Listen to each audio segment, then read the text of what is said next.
Welcome to the Slop Temple. We pray this video helps. You start by verifying prerequisites.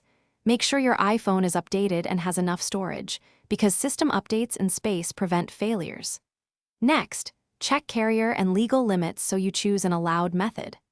Once done, pick your recording path, voice memos via speaker, a trusted third-party app that uses a three-way merge, or an external microphone. Begin by enabling microphone permission for the chosen app, and test a short recorded call to confirm basic functionality. You now configure the chosen method precisely. Open settings and grant microphone and phone permissions, and enable Bluetooth if using an external device. If you use a third-party app, start the app's three-way call workflow or connect through VoIP as instructed. This merges the call so the app captures both sides. If you use an external recorder, pair it or plug it into the Lightning port and set input gain to avoid clipping. Make a brief trial call, then inspect waveform and audio levels. Finish by saving and labeling the recording, then back it up to iCloud or export a copy to confirm integrity. Make sure you stop the call cleanly so the file finalizes.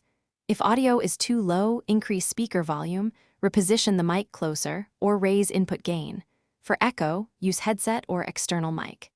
If recording fails, restart your iPhone, reinstall the app, and try an alternate method to isolate whether it's app, OS, or hardware related. Thanks for watching. Consider subscribing if we helped you.